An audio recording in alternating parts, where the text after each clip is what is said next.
A cold palace hall. The year is 1392. In the middle of it stands the powerful King of France, Charles VI. But he is not on his throne. He is cowering in a corner, dressed in clothing reinforced with iron rods. In his eyes is pure terror. He whispers a single phrase, "Don't touch me, I'll shatter." This isn't a scene from a movie. It's a real affliction known as the glass delusion. And the King of France wasn't the only ruler whose madness had to be hidden from the world. The glass delusion was a known, albeit rare, malady among the aristocracy of the late Middle Ages, a kind of affliction of the rich and melancholic. This makes Charles's story even stranger. His madness was almost fashionable. Today, we won't just list the strange habits of kings. We will dissect the system.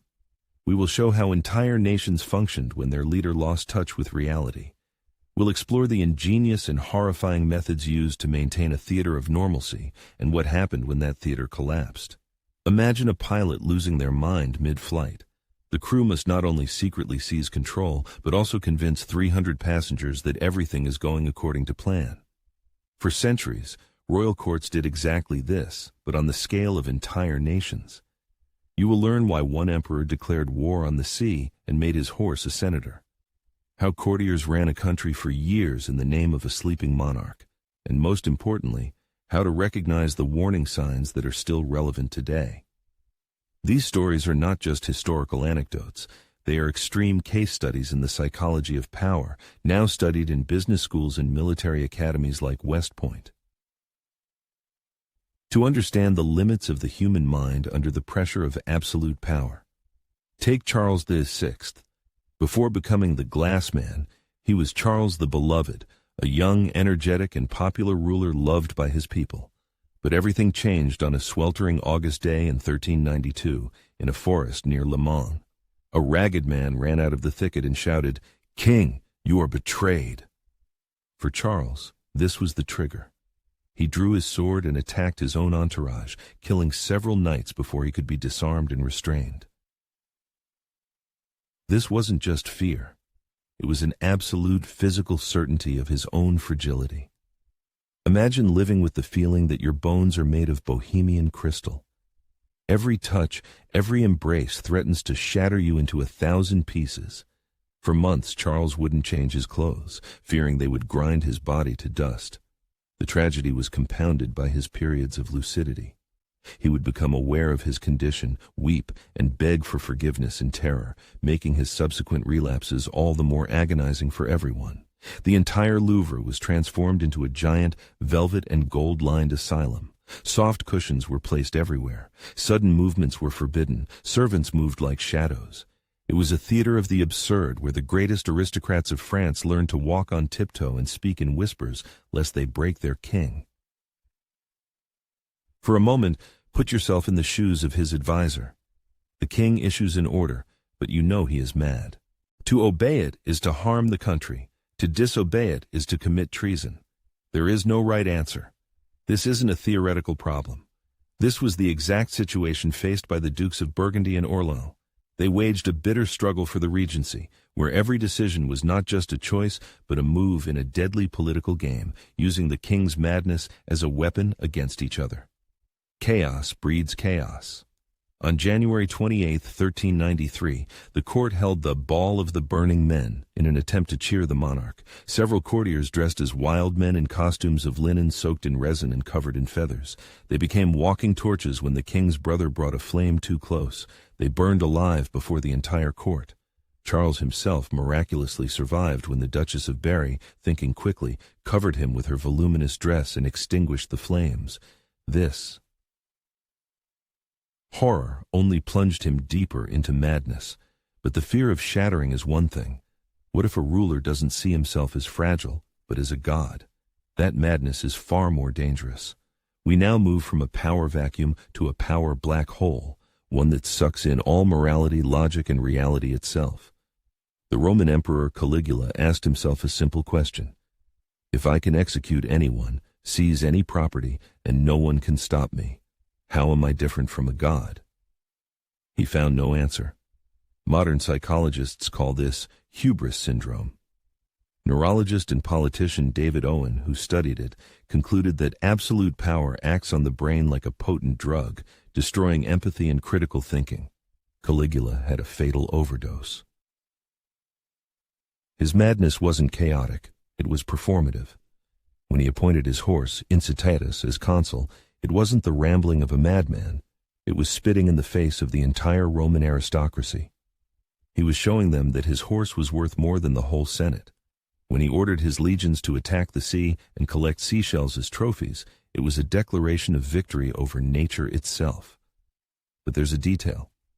Some historians believe this was a mistranslation. The Latin word musculi can mean both seashells and small military huts. Perhaps Caligula simply ordered his soldiers in a humiliating fashion to dismantle their own camp. The question remains, what is worse, the order of a madman or the sophisticated mockery of a genius of humiliation? Here we run into a problem. The main sources on Caligula, Suetonius and Cassius Dio, wrote decades after his death. Reading them is like reading an autopsy report written by the murderers. Their goal was not to diagnose, but to justify the verdict. The truth is likely somewhere in between, which makes it even more unsettling. But a god complex takes many forms. Let's jump forward 1,500 years to Muscovy. Ivan the Terrible also saw himself as an instrument of God, but his madness was fueled not by hedonism, but by paranoia and religious fanaticism. His oprichniki wore black. They tied dogs' heads and brooms to their saddles, symbols of sniffing out and sweeping away treason. Ivan himself could prostrate himself for hours in church, then personally descend into the dungeons to participate in torture. For him, mass murder was a form of prayer. Cruelty was proof of faith. In a fit of rage, he killed his own son and heir. But surely something like that is impossible to hide. Or is it? It's one thing to have a monster on the throne. It's quite another to build an elaborate machine to convince the world that he is a saint. Let's look at the blueprints for this. Machine of concealment. The primary tool of this machine is isolation. When King George III of England began to lose his sanity, he wasn't locked in a tower.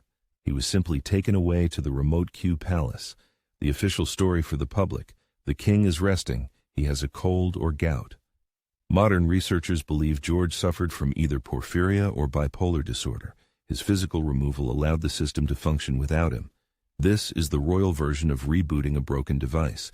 You can't fix it, so you just disconnect it from the network to allow the system to work around it. But what if the monarch can't be hidden? Then he is turned into a puppet. He is brought out for ceremonies, sits in silence, while a power behind the throne or a council makes all the decisions. The perfect example is Austrian Emperor Ferdinand I, who was mentally deficient. Chancellor Metternich ruled in his stead. Ferdinand's famous quote when he was denied out-of-season apricot dumplings says it all. "I am the emperor, and I want dumplings." The monarch becomes a living flag. He doesn't need to think, he just needs to be. Look at this through the eyes of a court physician. You are treating the most powerful man in the world who doesn't believe he is sick. He might consider any medicine poison, and you, a traitor.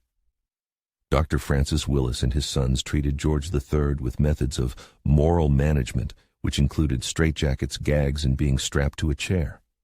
They sincerely believed that by breaking the king's will, they could heal his mind. You are simultaneously a doctor, a jailer, and a potential scapegoat.